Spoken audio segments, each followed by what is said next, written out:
یک خارچه داریم. وقتی که حامله دار میشود هر روز پیشش میرود. یگان توصیه میدادیم مقصد آقای باید چیکار کنیم، یگان جا بریم بخونیم یا که یگان سببی از هوش میرفتگیش چی است؟ دکتر میبرن، دکترها هیچ نمیگن، دکتر نمیدونن یگان چی. اگر میبرم میخوننش میگن زیان دارد یا که جین دارد نمیخواه میگن. اگر دکترها نفهمن همین یکی از علامت های بیماری روحی بودنش است. یعنی ما اول باید بیمار رو فحص کنیم، یعنی چی میگوید معاینه کنیم که کدام نوعی بیماری دارد. بیماری که جسمی باشد طبابتش در نزد طبیبان است، اگر روحی باشد در نزد علمای روح است، یعنی روحانی ها هست، لیکن نه نزد فالبین های و سحرگرای و جادوگرا.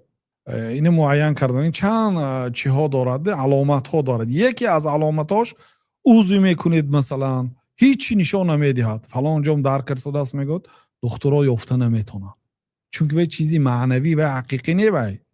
سحر، خود کلمه سحر معناش چیزی مخفی از آدم ها، از چشم مردم ها پنهانی هست، دیده نمیشه با چشم، چیزی معنوی هست. یعنی اجتون در میکند رفته همونجا عضو میکنه هیچ نشان نمیده تازه.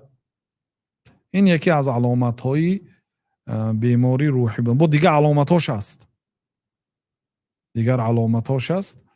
اون علامتاش خودی بیمار هم فهمیدنش ممکن، مانند خمیازه کشیدنی بسیار، خاصتا در وقت شنیدن قرآن یا در وقت نماز، در وقت عبادت، یا در وقت نماز اگر یگان اذیت ها بیند، یا وقت قرائت قرآن خاصتا سوره بقره. این چیزا که معین کرده میشه. وقتی که معین کردیم که بیماری روحی هست، بله این دیگر به نزد طبیب بردن در کار نیست، چون که این بیماری جسم نیست، جسمانی نیست، این بیماری علاقه روحی هست. این باید به معنوی، به چیزای روحی مانند قرآن، مانند دعا، چیزای معنوی که باید تبابت کردن در کار. لیکن باز تکرار میکنم که مردم هوشیار شویتون، فرق ملا و فرق فالبین رویتون. فهمیدید برادر؟ برای میگن آدم علمداری حقانی باشد. افسوس که در بسیار منطقه ها مردم هم بیچاره ملا کتی سحرگر جدا کرده نمیتونن. من مثلا من یک پیام که میمونم بینید خودتون به چشمتون خواهیم. همین روز به اینستاگرام فرستاندین، من اینجا کلام کنی یه بار من خونم. سلام علیکم سازین خوبین حاجی، یک سوال داشتم. مادرم از یک ملا، منه بینید، مادرم از یک ملا به من تومار گرفتند. من باور ندارم، اما در لباسم دوختند تا با من باشد.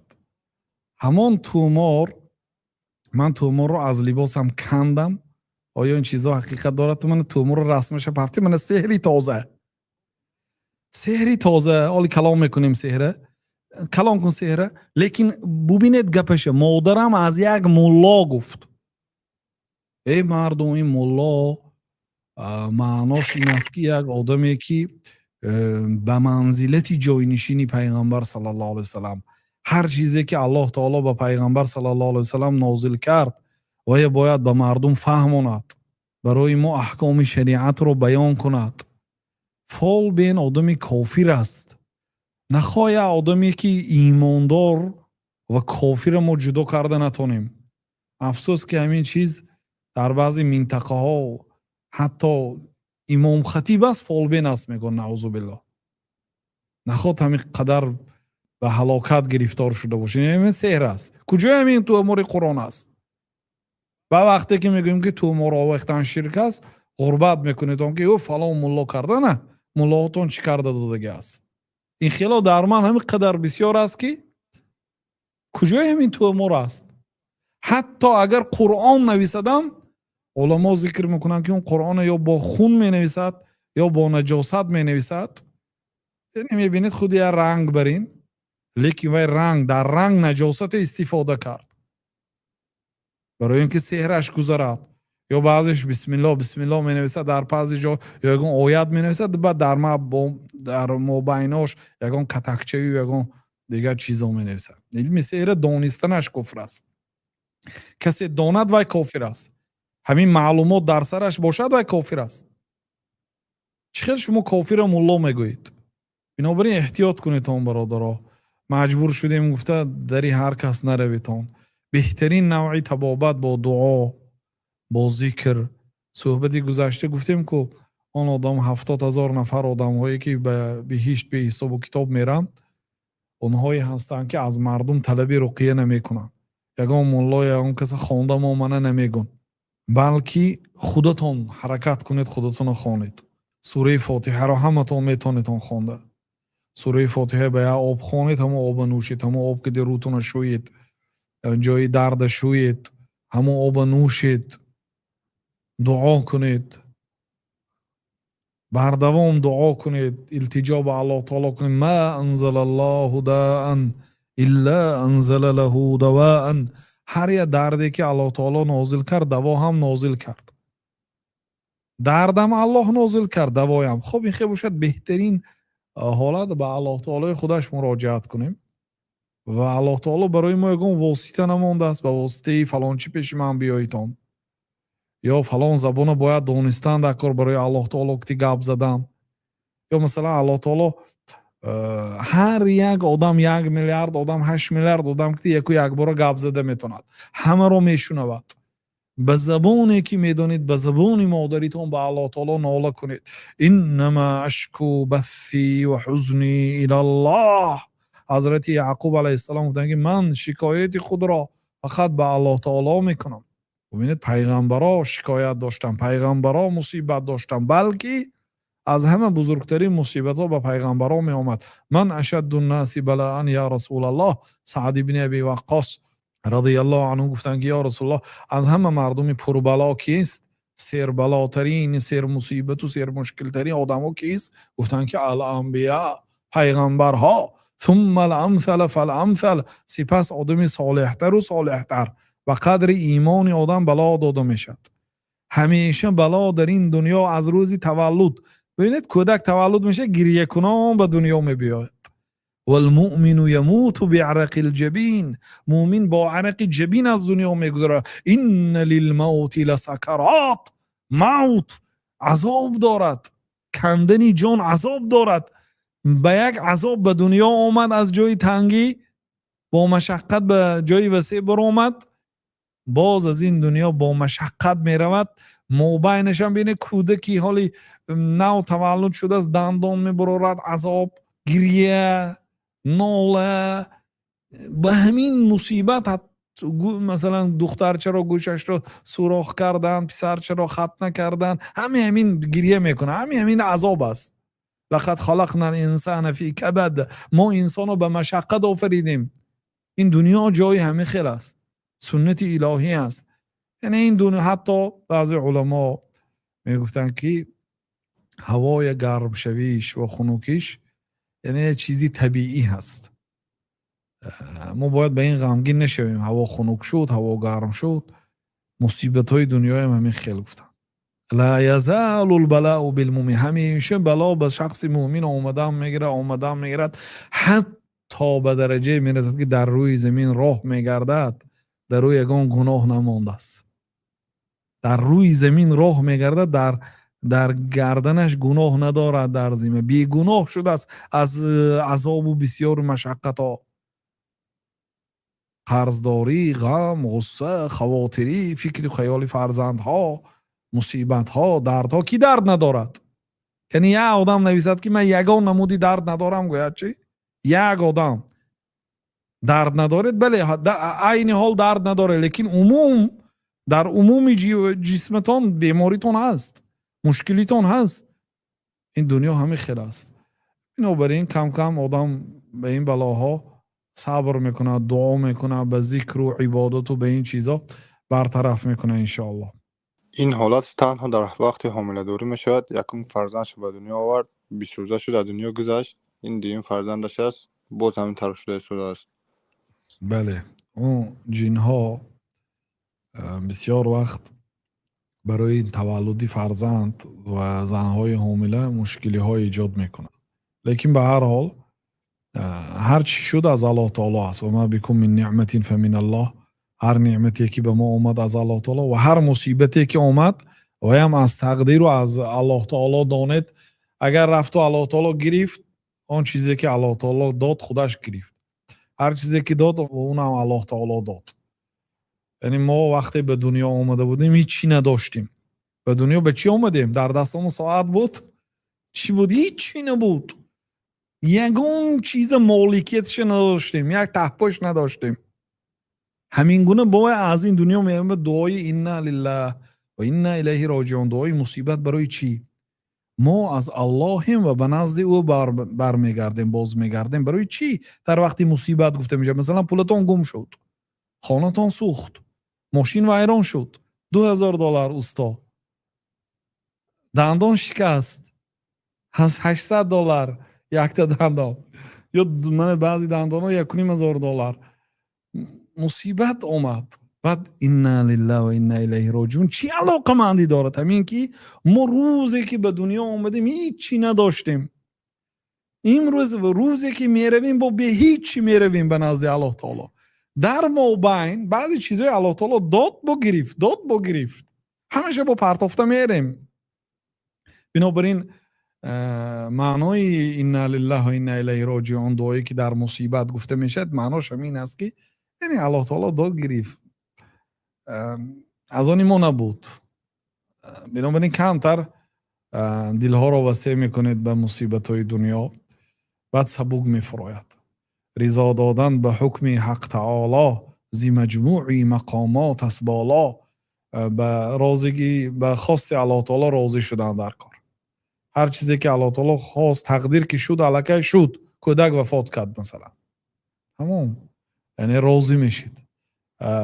در همین خیر است. همین کودک برای شما شفاعت میکنه روز قیامت. همین کودک برای شما به فایده شماست. همین کودک بهشتی شد، چون که این کودک حالی گناه نکرده است. الله تعالی گناه نکردگی را جزا نمیدهد. این به فایده کودک است، به فایده شما هست. شما را شفاعت میکنه. تولد شد، امید میکنیم که صالح شود و بعدی پدر و مادر دعای نیک کند و ثوابش به پدر و مادر رسیده استد. برای همین پدر و مادر را کوشش میکنن فرزنداشون صالح شود. خلاص اگر نشد توکل به الله تعالی. برای همین برادرها از این بلاها و مصیبتها پیغمبرها خلاص نشدن. بنابراین اینقدر غمگین نشوید. این تکونوا تعلمون فانهم یعلمون کما تعلمون و ترجون من الله ما لا یرجون. اگر شما علم داشته باشید، درد داشته باشید، کافرها هم علم و درد دارند. یعنی این یک مسلمان ها نه، لیکن شما از الله تعالی امید دارید. سبحان الله، یک کافر دیدم در یک خانه مردی کار میکرد. صاحبان خانه اون رو میزدیند، کوچه بر آمدن نمیمونند. میگوید که در کشورم پدر و مادرم نابینا هست، میگوید برادرم هم نابینا هست، میگوید من دختر هست، میگوید من یگانه چی هستم، یعنی سالم. منم نقصان دارم ولی نسبتا سالم. من مردی کاری کرده اونها رو میپایم. میگوید غیر از این علاوه بر این کافر هست. کافر حیاتش تنگی زقی اون روحانی ندارد و بیچاره. واقعا انسان رحم میکنه، به بلا گرفتار هست. هم دنیاش آباد نیست، هم آخرتش آباد نیست. اما آدم با الله تعالی علاقه خوب داشته باشد، قلبش شاد، روحش خرسند، همیشه در طاعت و عبادت الله تعالی هست. حتی کمبغل باشدن پروا ندارد، او خوشبخت است. بنابراین زیغ نشوید به این مشکلی های دنیا. همه دارد اینا. هر کسی که پول و مال زیاد داره، منصبی زیاد داره و یه مصیبتش 10 برابر از آن کمبغل بالاتر است. و یه پرابلم هایی دارد که شما باید برداشت کرد نمیتونه به پرابلم های. بنابراین الحمدلله به این نمیشه برادرای خواهرای عزیز. استاد همین در همین حالت چیلیوسین کردن درست است؟ چی کردن درست است؟ چیلیوسین میگن در 6-7 جا همشن در جای میخونن چیلیوسین میگن. برادر قرآن شفا هست. سوره بقره خوانید، یاسین هم خوانید. معلش یاسین اساسا برای آن آدمی خوانده میشد که وقتی مرگش حاضر شده است. و اقرأوا یاسین علی موتاکم، در سنن ترمذی حدیث است که ما یاسین را با آنهای قرائت کنید که وقتی مرگشان نزدیک شده است، چون در آنجا بشارت ها هست. این هم به آن آدمی که عربی رو میفهمد، قرآن رو ترجمهش رو میفهمد، برای همون است اصلا. چون که وقتی شما در نزدش یاسین میخونید وای خرسند میشد که یعنی به کجا میروم، چه خیلی در جنت ملاقات میشد. در این مسئله ها در اونجا سخن شده است در سوره یاسین. اصلش برادرای عزیز این قرآن کریم برای فهمیدن و برای عمل کردن به قرآن است. قرآن فقط برای مرده ها خواندن و برای بیمار ها خواندن و برای آدمی که وقتی مرگش نزدیک شده است برای جانش آسان برآمدن نه. اون حضرت اقبال لاهوری هم تنقید کردن بعضی مسلمان های زمان خودشان، زمانی ما هم که به بند صوفی و ملا اسیری، حیات از حکمت قرآن نگیری، زی آیاتش تو را کار جزی نیست که از یاسین او آسان بمیری. تو میگن قرآن هم خودت خوانده نمیتونی، به بند صوفی و ملا اسیر شدی. یک قرآن خودت خوانده نمیتونی، حالا که هر یک مسلمان باید خودش قرآن خواند. هر روز باید وظیفه داشته باشید. سحر خیز زن است، مرد است، پیر است، جوان است، حتی در سفر. حتی الله تعالی برای بیمارها، الله تعالی گفت که در سوره مزمل علمه، الله تعالی دانست که در بین شما بیمارها هست، دانست که در بین شما کسانی هستند که به خاطر تجارت سفر کرده است و دانست که در بین شما کسانی هست که در راه الله تعالی در جهاد قرار دارد. فقرؤوا ما تیسر منه، به قدر امکان قرائت قرآن کنید. بیمارم، مسافری که برای تجارت به خیتای رفته است یا به دبی رفته است یا به هر کجایی که رفته است، فقرؤوا ما تیسر منه، تا قدر امکان قرآن خوانید. میگه بیمار است. الله تعالی من در روی دنیا چقدر آدما بیمار است، الله تعالی میگه که فقرؤوا ما تیسر منه، به قدر امکان قرآن خوانید. و بندی صوفی و ملا اسیری، حیات از حکمتی قرآن نگیری. تو از قرآن، حیاتت از قرآن نیست. معنای قرآن نمیده. به دنیا آمدی، از دنیا به نزدیکی میروی، قرآن نفهمیده میری، مضمونی حیات نفهمیده رفته ایستاده. وای بر حالت. حیات از حکمتی قرآن نگیری، به آیاتش تو را کار جزی نیست که از یاسین او آسان بمیری. تو قرآن که هیچ چیز سر و کار نداری، نه آیتش تلاوت کنی نه معناش فهمی، فقط اینقدر اعتقاد میکنی که قرآن یاسینش آسان بمیری. از یاسین خوانند وقتی مرگ تو آسان بمیری به نظرت. بعضی آدم ها اومده به بعضی ملاها میگفتن که مادری مثلا خانواده خواند که بیمار است، یاسین خواند. بعد وقتی داملا میرد برای یاسین خوانن، دخترای همون زنک میگفتن که با یاسین نخواند. میگفتن کلیندا میگفتن که یاسین خواند، مقصد تستر مراد. دخترها میگفتن که یاسین نخواند، گویا یاسین تقدیر حل میکرده باشه. اون انجلی که الله تعالی حالی 50,000 سال پیش از خلق زمین و آسمان، حالی زمین نبود، زمین که نبود آدم هم نبود، زمین نبود، آسمان نبود. 50,000 سال پیش از آفرینش زمین و آسمان الله تعالی اجل هر یک آدم نوشتگی است. یه دقیقه ثانیه عجلتان به پیش و قفا گذاشته نمیشه. این یاسین ها یگان گرم بر وقت و بی وقت نمیکنه. یاسین برای آن آدمی که وقت تلاوت میکنید مضمونش فهمیده، کمتر یعنی روحیش بلند شود که انشاءالله ما اونجا در جنت استقبال خوب دارن. گفته اما آدمی که معنای قرآن هم نمیدونه، حتی به اون هم بعضی علما میگن یگان معنا ندارد قرائت یاسین.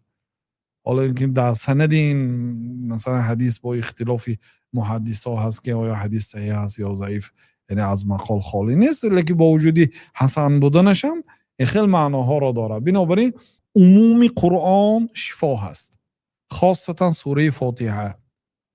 سوره فاتحه شفا هست. اینچنین سوره فلق، سوره ناس خودتان قرائت کنیتان، اینچنین خودش قرائت کند بیمار. خیلی نزدیکانتان اهل علم کسی آمد مثلا قرائت قرآن کند خوب است، لیکن این برای خود عادت کرده گرفتن در کار نیست. خاصتا مثلا ما چیزی که من دیدم در چیلیاسین خانه ها بسیارش فالبین بودم، بسیارش فالبین بودم. همین حاضر مولا گفته تو مرا آورده است، یعنی مرا برادر خودتان چشمتون کشید فهمید. اما مثلا یا آدمی که واقعا علم شرعی دارد مهلش بیاید خواند، رقیه ممکن است، لیکن احتیاط کنید که به دستی فالبین ها نغلطید.